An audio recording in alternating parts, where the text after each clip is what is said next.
Om Ajnanatimirandhasya Jnananjanashalakaya Chakshurunmilitam Yena Tasmai Shri Gurave Namaha. Namo Vishnupadaya Krishna Presthaya Bhutale Srimate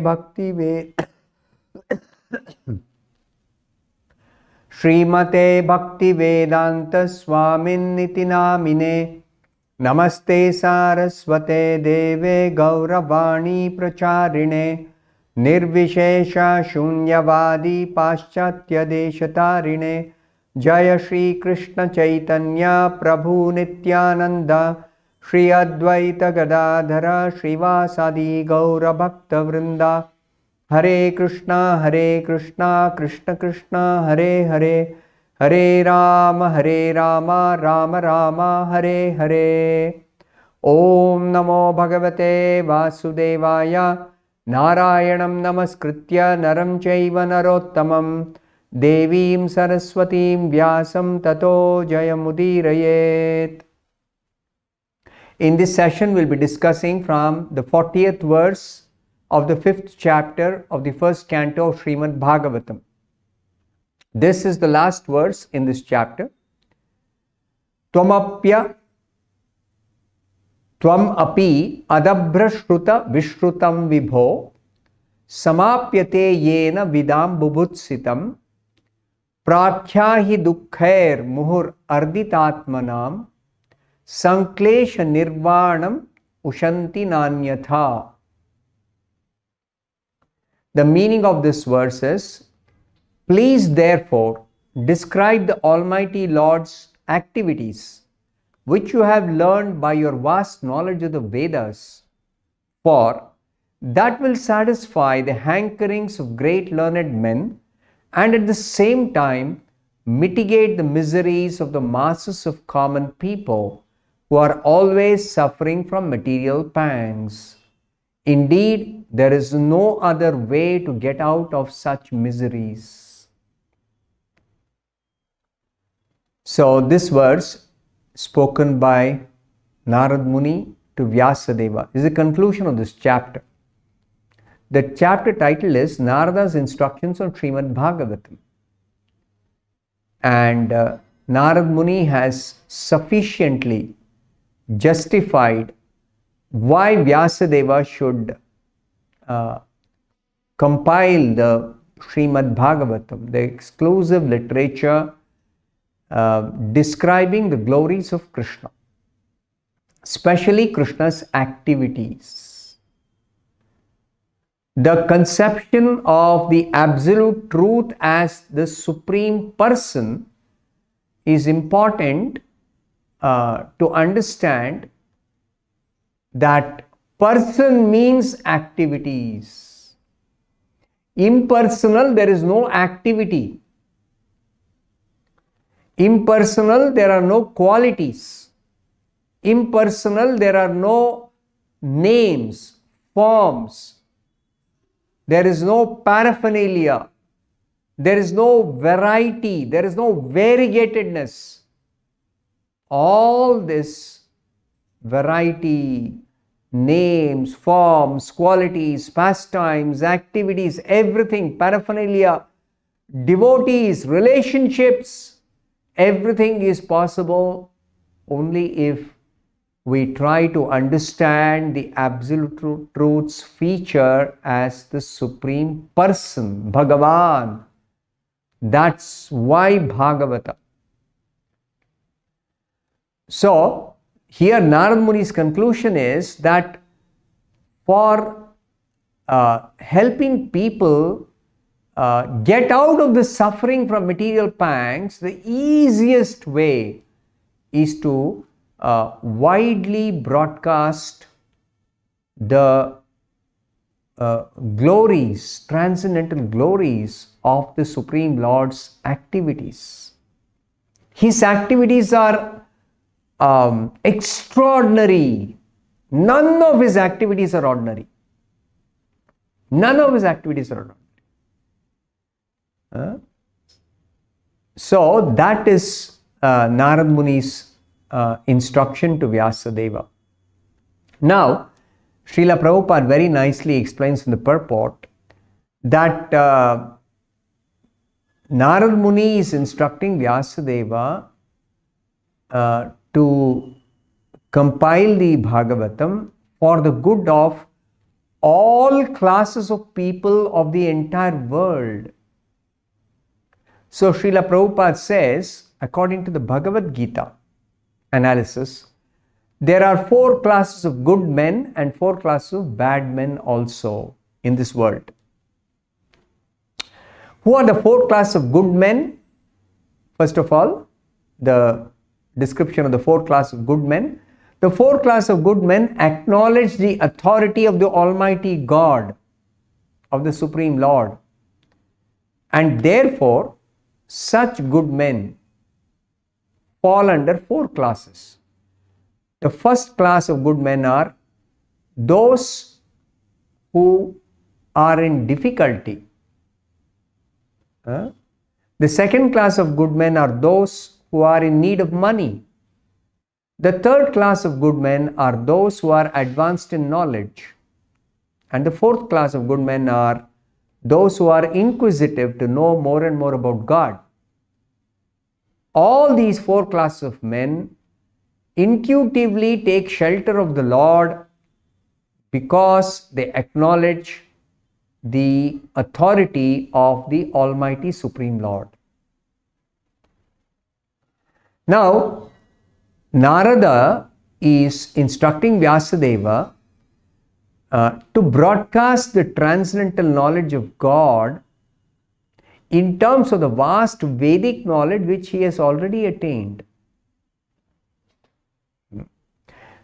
If you remember the beginning of the 4th chapter, it was described Vyasadeva, he first of all put the Vedas in writing, and he divided the Vedas into 4, and then he further summarized the Vedas.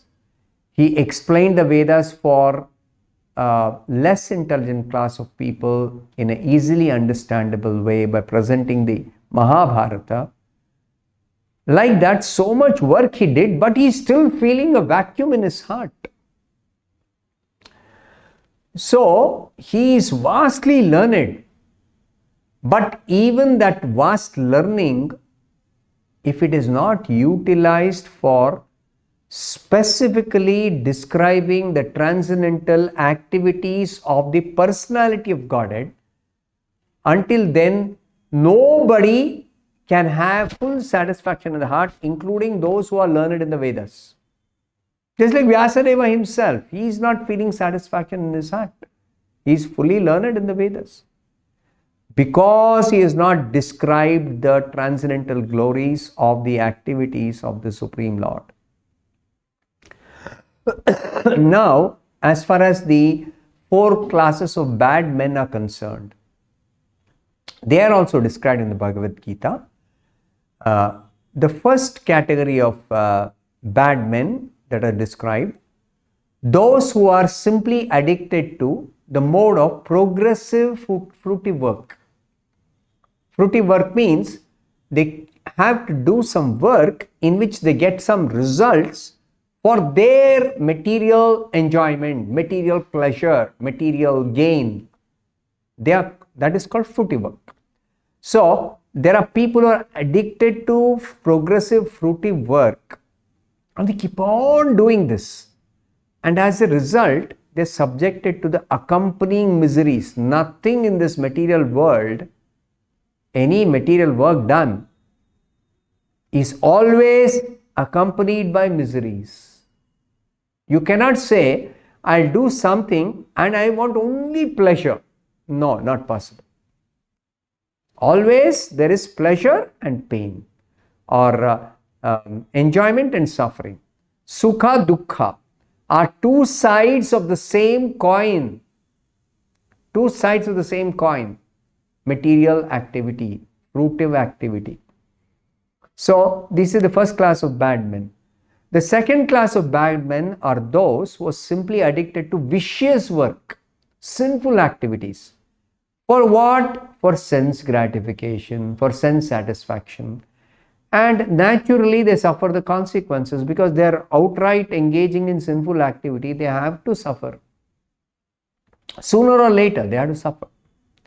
And the third class of bad men are those who are materially advanced in knowledge, but they suffer in spite of being advanced in knowledge. They suffer because they do not have the sense to acknowledge the authority of the Almighty Supreme Lord. So what happens? The effect of their knowledge is stolen away by the illusory energy. Maya apahrta jnana. And the fourth class of bad men, those who are known as atheists, and who therefore purposely hate the very name of God, although they are always in difficulty. It is natural for somebody who is in difficulty to take shelter of God.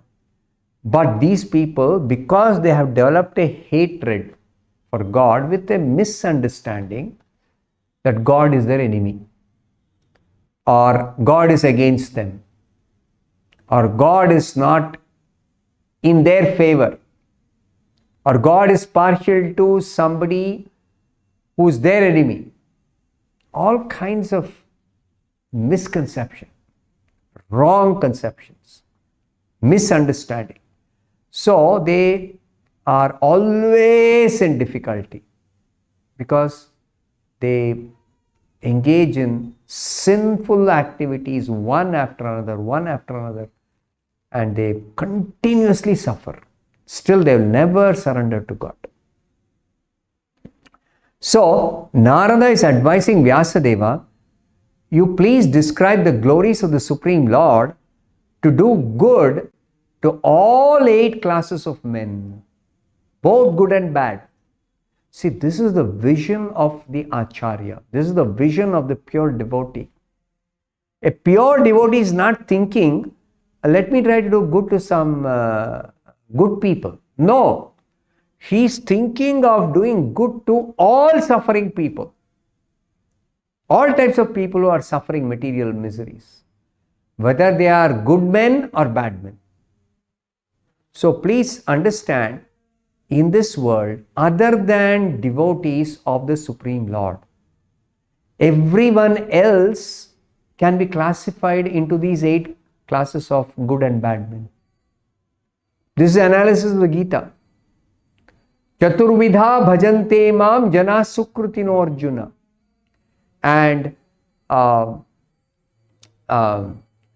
Namam dushkrutino mudha prapadyante naradhama mayaya pahrita jnana asuram bhavamashrita. So, if people are not devotees of the Supreme Lord in this world, then they are either fruitive workers who perform pious activities, or they are sinful people who simply don't care for any pious activities, and they simply do all kinds of sinful activities. So for doing good to all 8 classes of men, Narada is advising Vyasadeva, kindly compile the Bhagavatam, in which you exclusively describe the transcendental glories of the Supreme Lord, especially by describing his extraordinary activity.